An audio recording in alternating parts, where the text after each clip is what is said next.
Hello everyone, my name is Rudra and I have taken this initiative of taking a law classes, certain important subjects obviously. So today, to begin with, I'll start with Constitution of India, which is a very important subject, you all know. Now, before going into the subject, before going into the studies, let me introduce myself.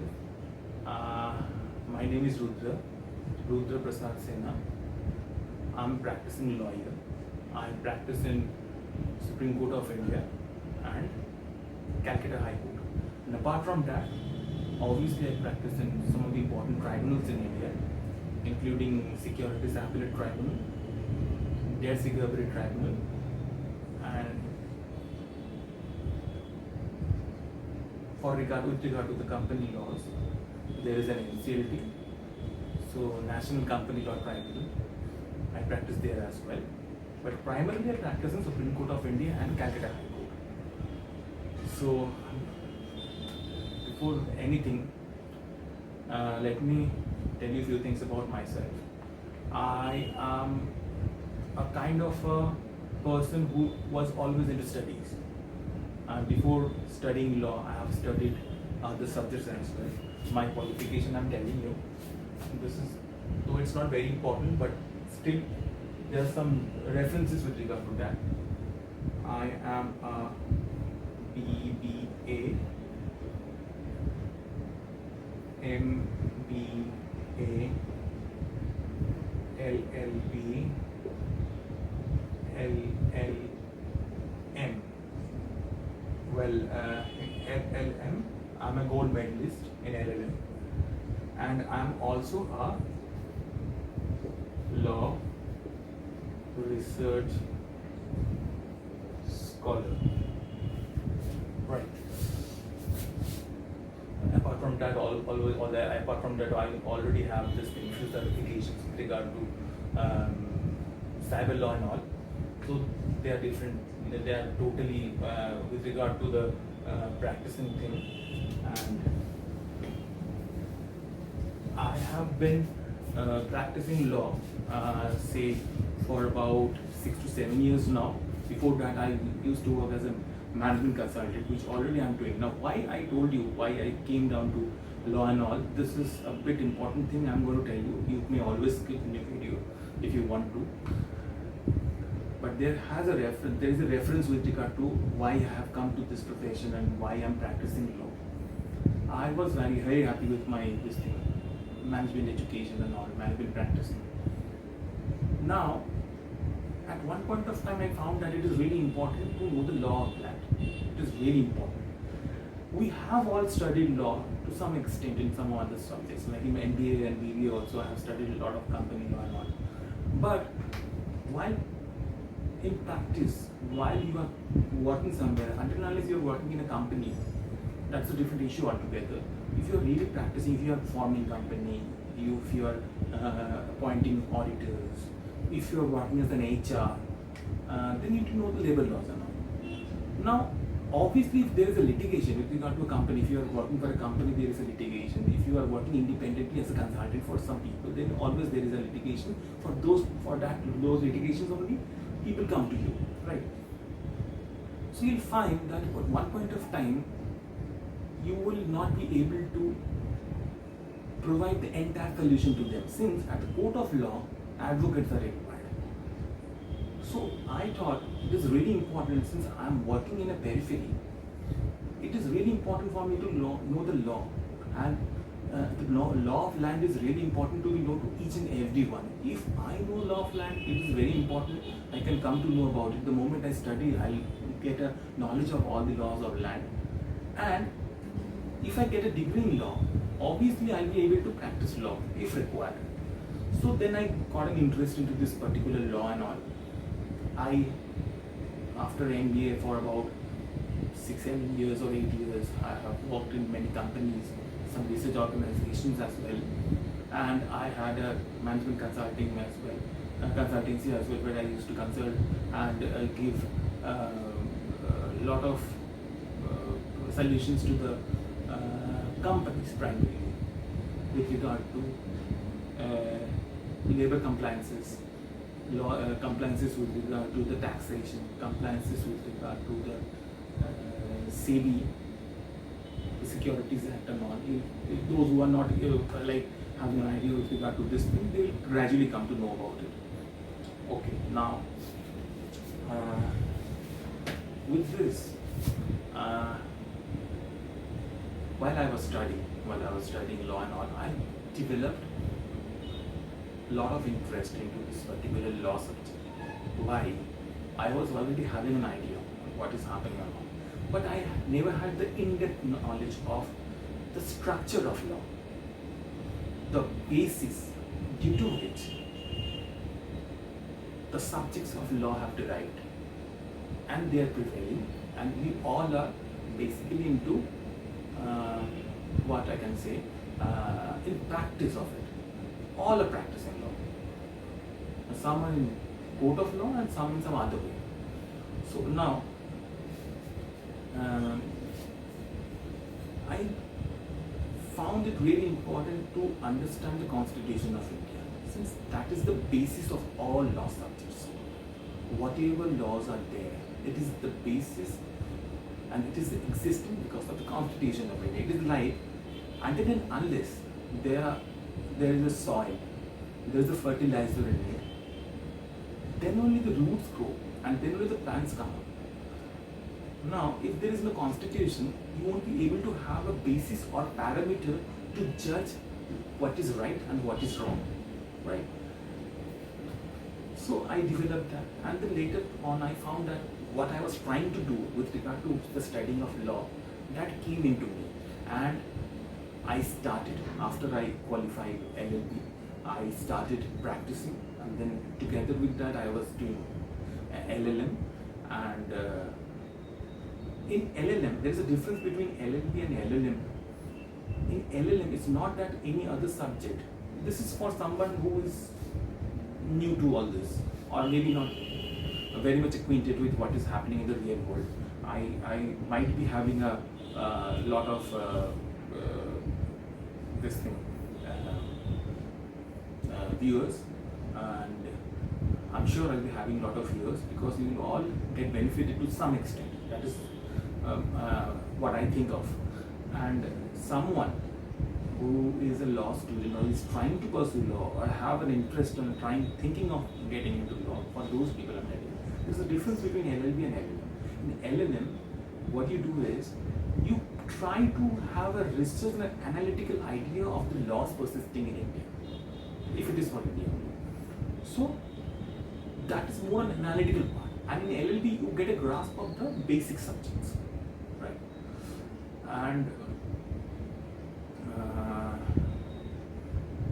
so I came down to have this kind of ideas and all, and gradually, while I was practicing, I found that this research part is coming into use to my practice. In a very short period of time, I started my practice in Calcutta High Court, and I was practicing specifically on civil laws and constitutional remedies. And from there I went to Supreme Court of India, because few things are there which are the remedies can be availed from Supreme Court India only.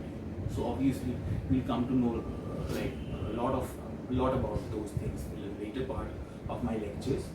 My intention of the law lectures as of now is basically I want to make you people understand each and every subject. If it is Constitution of India, I want to make you understand whatever I have understood through the practical view, not only through theoretical, through practical. Because see, law is something, the written part is a bit practical. Do you get me? The written part, it is a practical, it is having a practical approach. It's not that history or geography, when you're studying something and in practice you get a lot of difference. In law, there is no big difference. What you're studying is basically the procedural law, there is a substantive law, and these things are coming in. Only the ways of practice, the methodologies are there, and there are certain guidelines which needs to be maintained for working in a court. Now, I'm telling you one thing. if you want to have an idea of the entire parameters which work, the entire periphery which work, within which we all study, and we all try to work, that needs to be understood. Then you follow my lectures. Why? Now why? What is the difference between my lectures and other lectures? All are very important. Obviously you are studying, you are going to college. If you are a law student, you are going to college, you are getting lectures. And I'm sure you might be having a lot of knowledge about that. I'll try to give you few things which you might be getting it, which you might be getting after a lot of struggle. While dealing with a case in a court of law, these theories provide a backbone, but you have to build your own muscles to stand. It's not skeleton is only making you able to stand. You have to give the strength of your muscles as well. So, my intention is basically to give you an idea of the law lectures with regard to subjects which are very important, like the Constitution of India is very important. And the later part, I'll try to give you an analytical idea on the contract, law of contract. IPC and CRPC I'll try to give, obviously.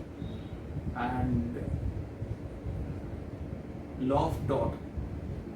Law of tort is very important. I'll try to give you a view and idea on the law of tort. That's not about only idea. I'll try to give you an understanding on the real aspect, how the law of tort is used in court of law. And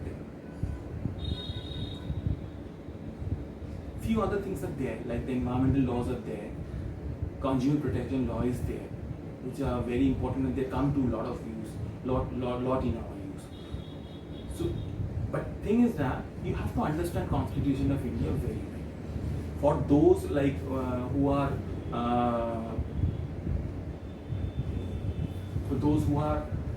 having an idea of Constitution of India, I am sure they'll be really able to understand and relate what I'm trying to do, I'm trying to teach rather, and maybe perhaps I'm going to give you few things which would be an added advantage to you. So, see, the Constitution of India, as a lot of people have understood that the Constitution of India is the Mother Act of all. And we all follow the Constitution of India. The Constitution of India provides a basis through which all laws are made, and any law in contradictory or in contravention of Constitution of India would be void or ultravirus. So I'm not going into the basics, what is Constitution, what is the structure and all, but to make you understand Constitution of India, it is very, very important to make you understand about the part 3 of the Constitution. The part 3 of the Constitution is basically the part 3 is basically fundamental rights. Now, fundamental rights. So, just a second.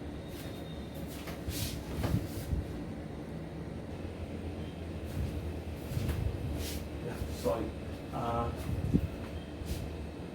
So, Constitution of India, fundamental rights are the most important. This particular part 3 of the Constitution is the most important part of the Constitution of India. Why? See, in schools also you have got a bit of idea on what fundamental rights are all about. But fundamental rights, they need to be studied very, very properly, and they are very important. They provide a basis for the people of India to survive. They are the guidelines which are to be followed by everyone. Now, I'm going to divide my lecture into several videos. The first video which I'm trying to do today is I'm trying to cover a part of fundamental right. Now, entire fundamental right cannot be covered in a single video, and I'm not willing to do that as well, because see, you might be getting a lot of things from your books and all. The books are there. You can get a library work done. I'm here to give you an idea on the insights of the fundamental rights and how they are related to the real world where we work in the court of law. Now, fundamental rights, basically, if you think of fundamental rights, it starts with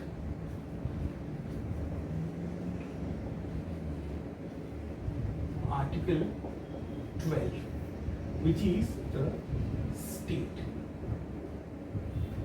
So you have to understand very well what state is all about. State, I'm telling you one thing.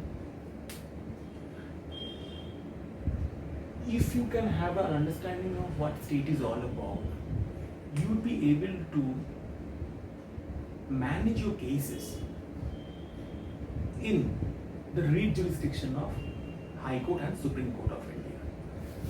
What is read jurisdiction? For those who are not having an idea of the read jurisdiction, the Constitution of India has given a read jurisdiction to all of us under the Article 32 and 226 of the Constitution of India. This is for the Supreme Court and this is for the High Courts. For all of us who are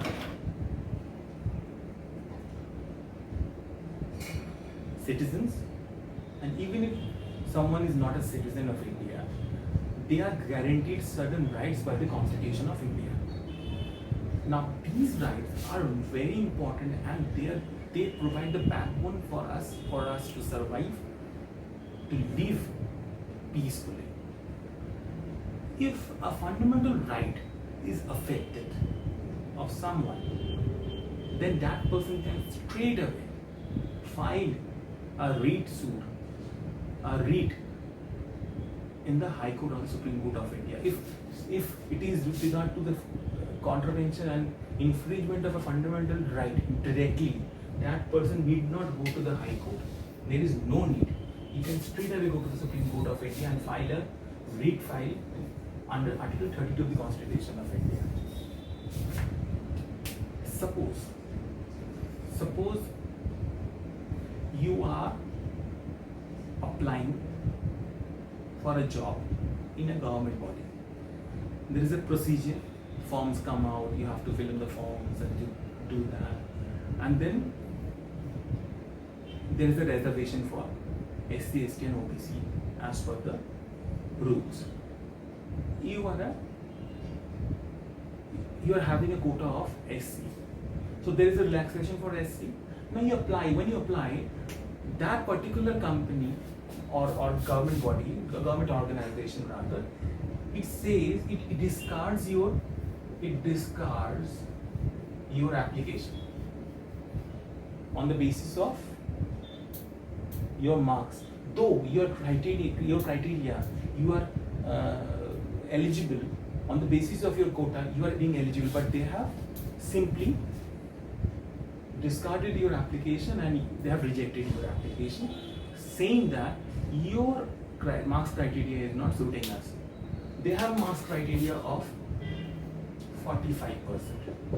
You have 42%. And they have relaxation of 5% for SC and ST. Okay?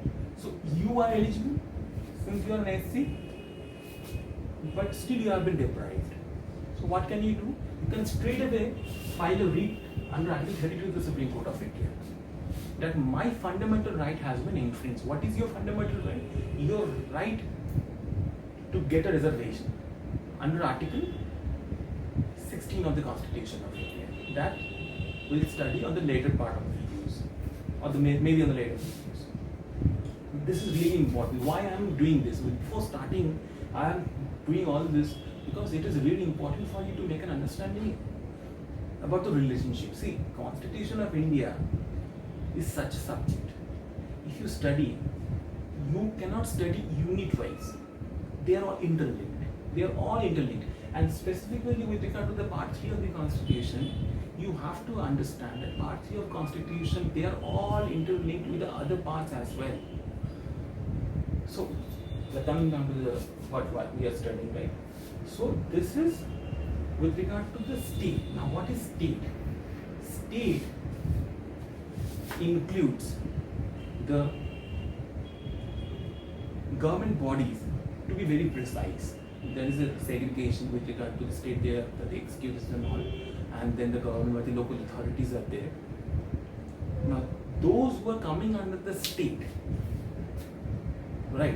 Those who are coming under the state, you can make those people a party to your writ, and accordingly, you can file the suit. Since they are responsible, now the question arises. Why?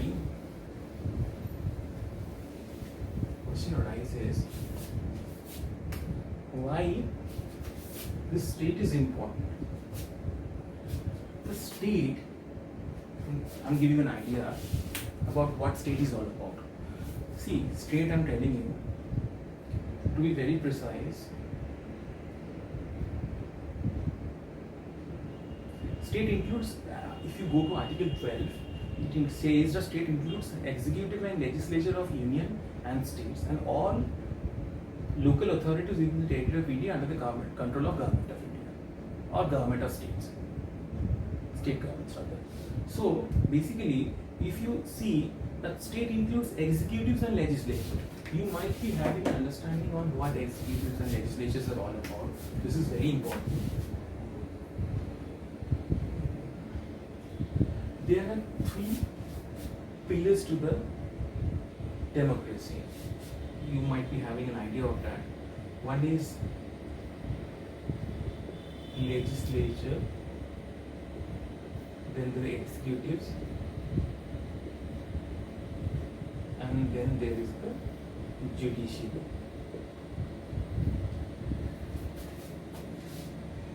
Or legislatives. Legislatives are those who make law. Executives execute law. And judiciary are the court of law. They interpret law.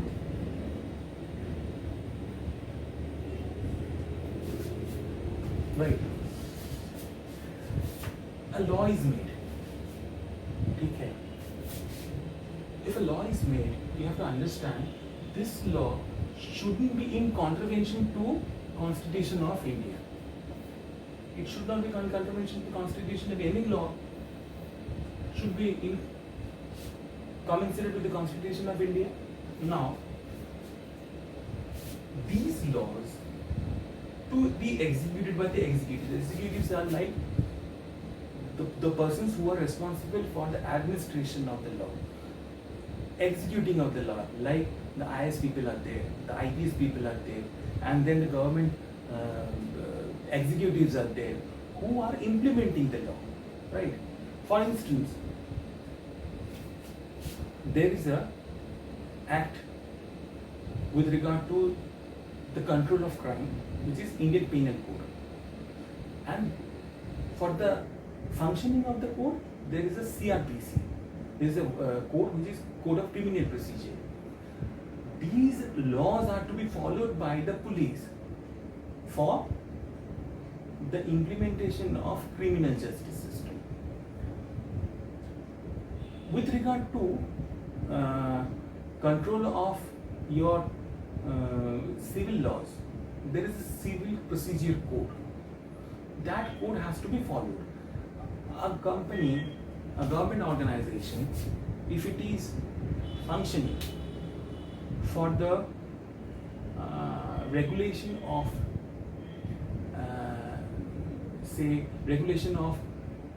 rubber imports.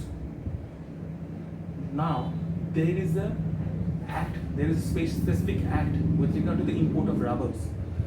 That company, those people who are responsible for the entire procedure, they are following the act and the rules. Rules are framed under the act.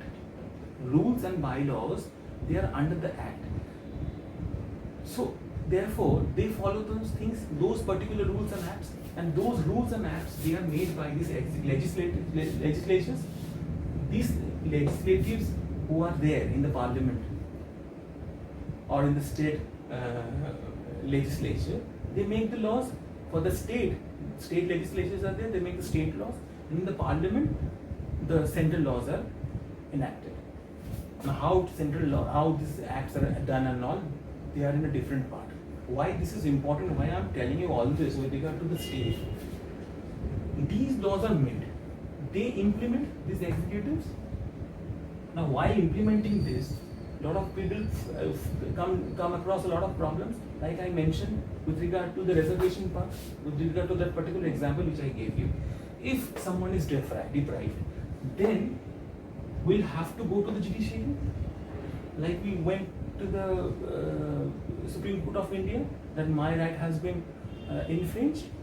Now this judiciary, it will see whether the state has been, that the particular body which has rejected your application, it is right or wrong. If they have done it within the periphery of the act and rules, or they have done in connivance and in contravention, not connivance, in contravention of it. So that is the role of the judiciary. Now, there might be a question which come in, there can be a confusion that whether they will say that I have done it within the periphery of act and law. And then you might think, no, this is not. So then it is for the judiciary to interpret law, to interpret that particular law. Why? Because it is a judiciary which will analyze the entire scenario and accordingly interpret it and give a decision. Now the question in this particular thing arises, why? If it is for the Supreme Court is there, then why the high courts are required? You see, it is all interpreted by the human beings only. So always interpretations would be different. My interpretation of a particular law, a written law, is different from yours. It can be different, it might not be different. If it is different, then obviously there is a scope of further analysis. That is why different high courts, lower courts, Supreme Courts are there. Now, Supreme Court is there. And with regard to the state, I'm telling you one thing. The state includes all these people, right? Now, when you are affected, you will make a party to that particular organization. Like when you file a writ, which is basically a suit within the article of, say, Article 132, you are going to Supreme Court of India. Then this particular writ, if you are affected, if you have applied to Geological Survey of India, obviously if they have deprived you and they have infringed your fundamental right, you will make Geological Survey of India as a party to that particular suit. So that they are answerable to you why they have rejected your application. So they are coming in the periphery of state. Now, it might hit you why it is really important for us. The state is important. Why the state is important? This state is important, and why the state is responsible at all. The state, why the importance of state I have already explained. Why it is responsible? Gradually, we'll come down to the later part of my lectures, the later lectures, we'll come to learn more about Article 21. This is a very important article in Constitution of India. And this Article 21 through this particular article, it is your right that the state is being responsible to protect you. It is the responsibility of the state. And since the state is responsible for your betterment and your survival and your well-being, the state is responsible for the protection of these fundamental rights. And if the state is infringing it, it is the judiciary who is going to give you a remedy. Right? Now this state, I'm telling you, how to determine. I think you have got an understanding on what state is all about. Those who are coming within the periphery of state and within the ambit of state, they like the municipal corporation is state. Any government agency is a state. Other government bodies generally come across, they are all within the state, meaning of state.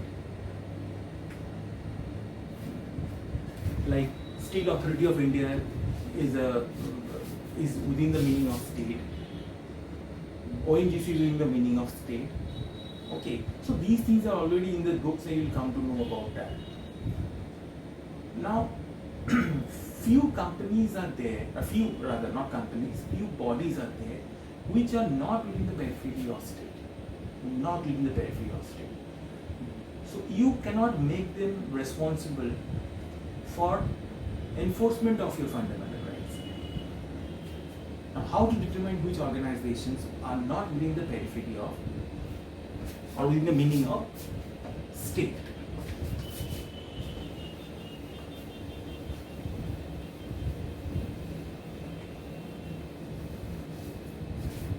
The Supreme Court of India, in this particular case,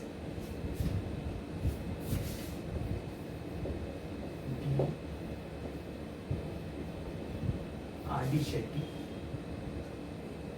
versus International Airport Authorities of India. This is AIR 1979 SC 1628. Okay. The Supreme Court of India, in this particular case, it has given certain guidelines which will make you understand which organizations are within the meaning of state. Why it is important? Since when you are going to file a writ, not going to the contemporary lower to higher courts regime, you are straight away filing a writ for the enforcement of your fundamental rights. You have to understand whether that particular organization which you are making a party in this particular way is within the meaning of state under Article 12 of the Constitution of India. It says, number one, state mainly or chiefly contributed to the financial resources. Now, state means the government. If any company or any organization, if it is being primarily and financially, this organization, they are getting resources, financial resources, they are getting it from the state, the government, then that particular organization will be within the meaning of state. Second criteria is deep and pervasive state control, that is appointment and removal of members of the society or the organization to be done by the state. A company or an organization, if the board of directors, if the members, the appointment of people, everything is being controlled by the government, the state government or the central government, then that particular organization is coming within the meaning of state. Now, these functions of corporations are of public importance, that is governmental and national, like the municipal corporation. Municipal corporation keeps a vigil on the cleaning part, your proper survival in your locality. Municipal corporation is responsible to collect the taxes and therefore for the betterment of your society.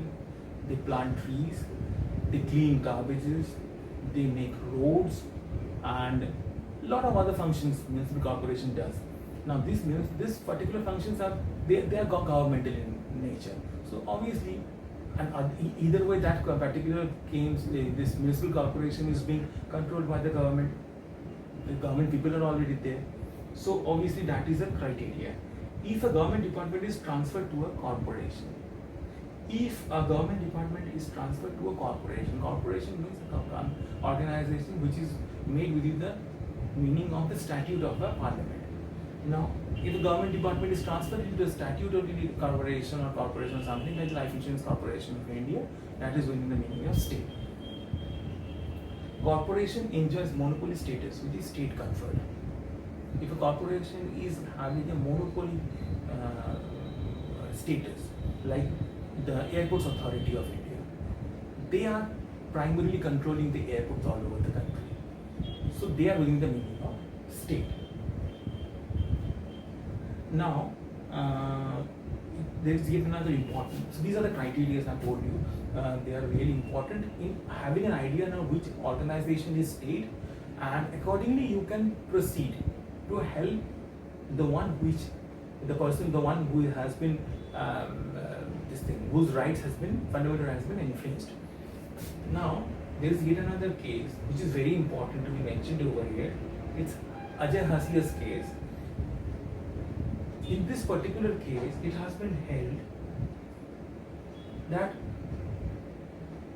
a society which is formed under Societies Registration Act, a society is a state. A society is a state and comes within the meaning of the definition under Article 12 of the Constitution of India. So far, the society is being funded by the government organizations. The government funding is there. So these are the small things which are there, but very, very important while interpreting. Why? Because the government, I told you that the first criteria, that the financial contribution has to be there. So even if it is a society like 5 people together, 7 people together, they are forming a society. If they are getting a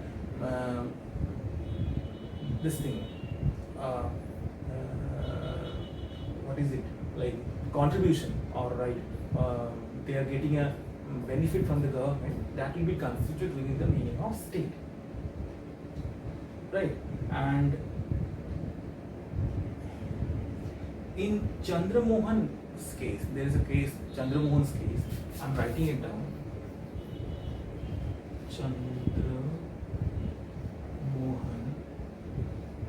This Chandramohan's case, it has been stated that NCERT, National Council for Education Research Training, is not a state. It has been stated in this particular case that NCERT is not a state within the meaning of Article 12. Therefore, if NCERT is making any kind of infringement of fundamental rights, so obviously you have to think twice before making them a party to the writ, going against them, right? So, these are few things which I needed to mention in this particular lecture with regard to Article 12 of the Constitution. Now, with regard to Article 12, there is yet another case. This is one case, this is two, and then there is Ajay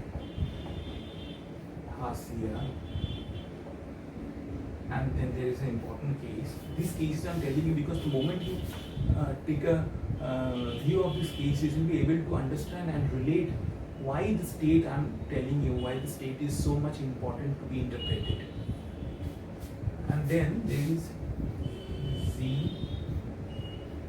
Telefilms versus Union of India. This is in 2005. And there is yet another case, Pradeep Kumar Biswas. These two cases, they have given the same kind of principles to determine whether a body is state or not. The Supreme Court of India, after this particular case, they have also given a broader framework on this particular cases. Whether understanding and reading these cases, you will be able to understand. You will be very much able to understand why the the state's interpretation is important, and how interpreting this you are coming across to know whether an organization within the meaning of Article 12 of the Constitution or not. Okay, now if I'm thinking of no other thing apart from Article 12 of the Constitution of India, at this point of time, there are very other important articles remaining in Part 3 of the Constitution. Apart from Article 12, there comes then Article 13 of the Constitution. Now, what Article 13 talks about, I'm telling you. I'll try to make this video a bit short, since this is really important for you to understand that state is understood, okay, fine.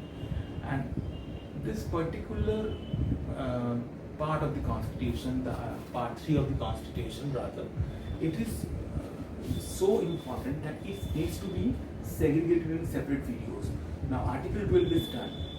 Article 13, I am going to give you an understanding on what Article 13 is all about.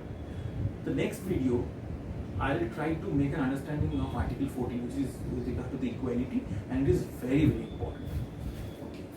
Now before that, I'll tell you, just a second.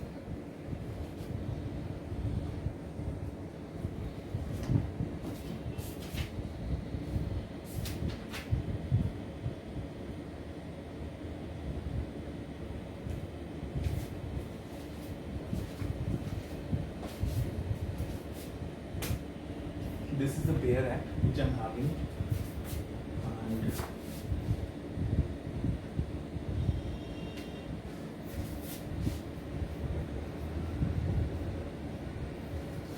what Article 13 says is laws inconsistent.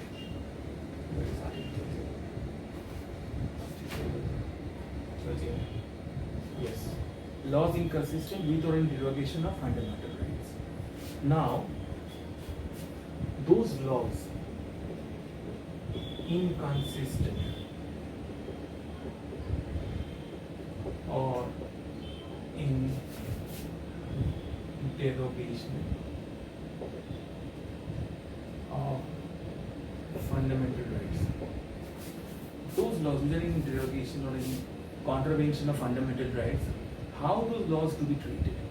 Now it specifically says that all laws in force and territory of India immediately before the commencement of the Constitution, insofar as they are inconsistent with the provisions of Part 3, shall, to the extent of such inconsistency of this Part 3, shall be, extent of such inconsistency void.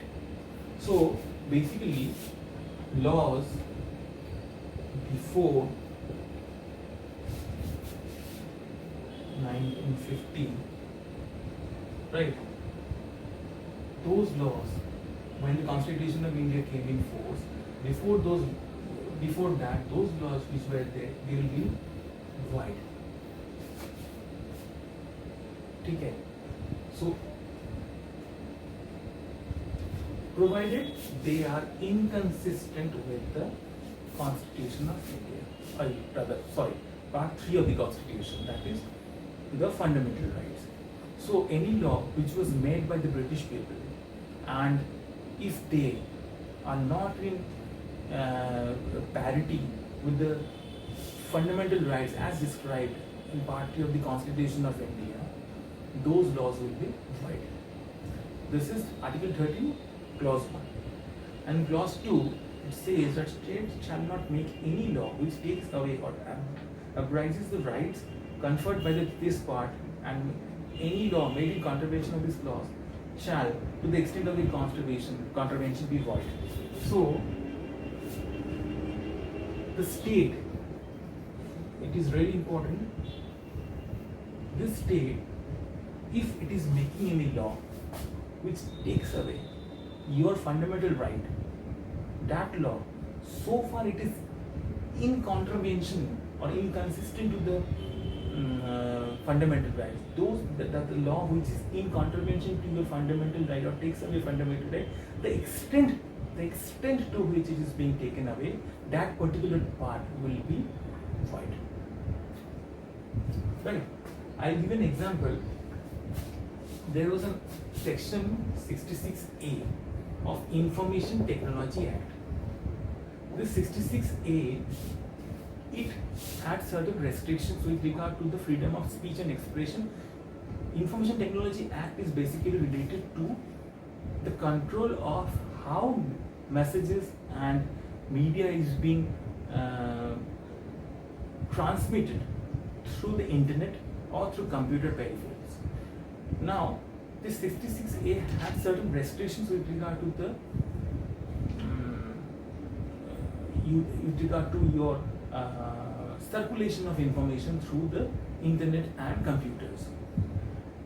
You had certain thing in your mind, that is you have a perception, you have a certain freedom of speech and expression, you have a right to talk about that. These things, the freedom of speech and expression and all, comes within the Article 19 of Constitution of India, obviously in the Part 3 of the Constitution, and it is again a very important thing, very important article. So I'll make a separate video with regard to freedom of speech and expression, this fundamental freedom of speech and expression and all. This particular freedom, it was restricted on Article 60, Section 66A of the Information Technology Act. It was restricted. Why it was restricted? Because it wanted to have certain regulations. Now it found that yes, this is not incommensurate or in parity with the fundamental rights of freedom of speech and expression. So this law, this particular section is going against the Constitution of India's Article 19, which says that there is a freedom of speech and expression to all citizens and all. Therefore, they made this law ultra vires. Ultra vires. This law is now ultra vires. It is not existing anymore. Now we have the freedom to pass on information. Obviously, there are certain restrictions and there are certain regulations with regard to that, and the fundamental rights are not absolute. The freedom of speech and all, they are not absolute. They are certain. They are subject to restrictions. We come to know about that and we'll learn about that in the later part of the videos. And therefore, this Article 13 says that state shall not make any law or abuses conferred by this and make in contravention of this law, and the contravention be void. So that contravention is void. The state shall not make any law in contravention to the Part 3 of the Constitution on fundamental rights. Okay. Now, therefore, the question arises. I'll tell you one thing. While doing all this, you should have a Bare Act ready in your hand. A Constitution of India Bare Act is very much available in any shop, any bookshop. It should be there. And while seeing this, you have to see one article, that is Article 368, which is with regard to the amendment of the Constitution of India. Now, what Article 368 says, I'm telling you.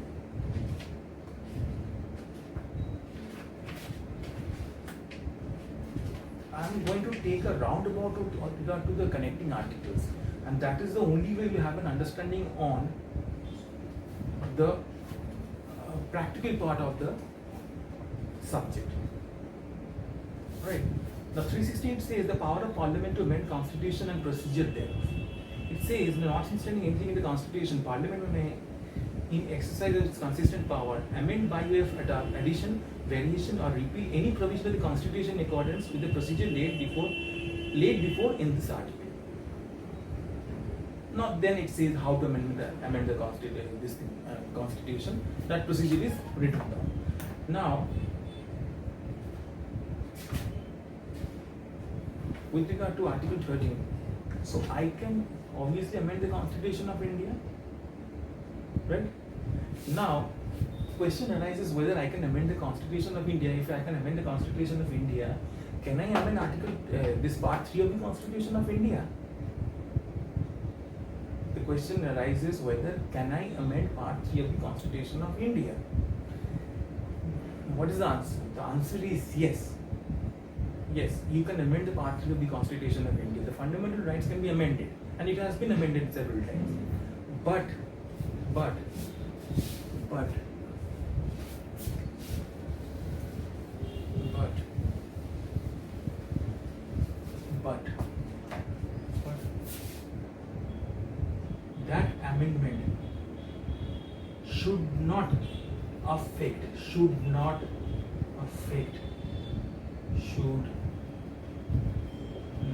affect the basic structure doctrine. What is basic structure doctrine? This basic structure doctrine you can easily have an understanding from the case, which is a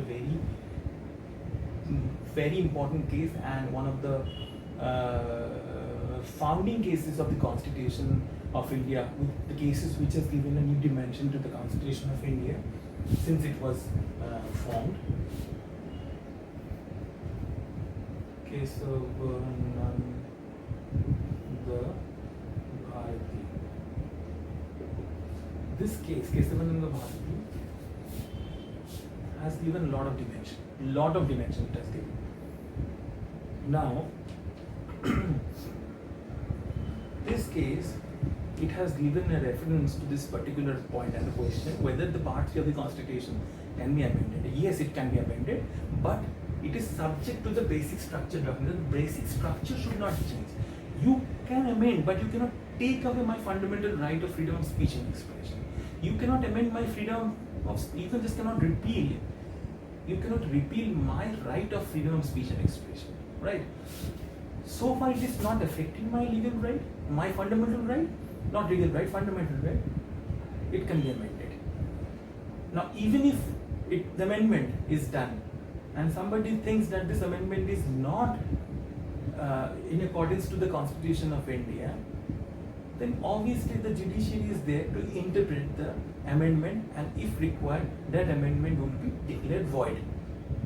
Okay, if it infringes your fundamental rights, right? Now, through this case, you'll be able to understand the basic structure doctrine.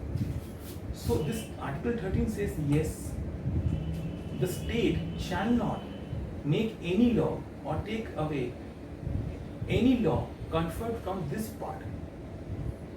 Therefore, Article 368 of the Constitution of India, with regard to the amendment of the Constitution, yes.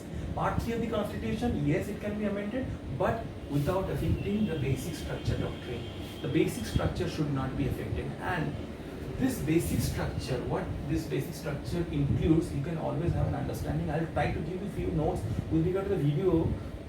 Just below the video in the description, I'll try to give you certain notes through Google Docs, where you will be able to understand the internal things with regard to the basic structure. And this basics, whether the question might arise whether preamble is a part of the Constitution or not. Yes, preamble is a part of the Constitution, and therefore you cannot amend preamble also. So far, it is inconsistent. Therefore, the preamble can be amended, but it should not. The basic structure, the objective due to which it was made, it was inserted, should not be amended.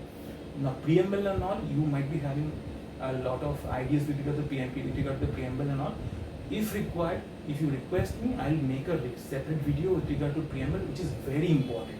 Preamble, ingredients of preamble, why preamble was inserted in the Constitution of India. The objective is there. If the objective is there for a certain purpose, if the certain purpose is there, amendment of preamble, if that particular purpose or objective is affected, that amendment is ultra vires or void ab initio. It should be categorically cut off. So, this basic structure doctrine is very important. So, any law which is inconsistent with the Constitution of India's Part 3, that is fundamental rights, that particular law will be void. This is what Article 13 says. Up to Article 13, I am making this video for this particular video. Let's sum up. Article 12 and Article 13, Part 3 of the Constitution with regard to fundamental rights. Fundamental rights are very important. They provide the basics for which we are surviving, without which our entity would be zero. It is the state's responsibility to protect our fundamental rights, and with regard to the protection of fundamental rights, I need to have a great understanding, and there should be a clear concept of the state, right? Now the state, what are things are there in state, and in state which bodies can be considered. There is the criteria which I have already mentioned you. You can find it through my lecture, and obviously I'll try to give some of the footnotes in the this description part, and that is for state. And then comes the Article 13. Article 13 straight away says that any laws made by Parliament or government or anyone, if it is inconsistent with the Part 3 of the Constitution, that is to be considered as void. And one more thing, this law, any law includes what? That is given in Article 13, Clause 3. Law includes ordinance, order, bylaws, rules, regulations, notice, customs or uses having the criteria of India, force of law. Law includes laws passed or made by legislation or other competent authorities in the territory of India before the commencement of the Act and the Constitution, and previously repealed, notwithstanding that the such laws or part thereof may not. That is important.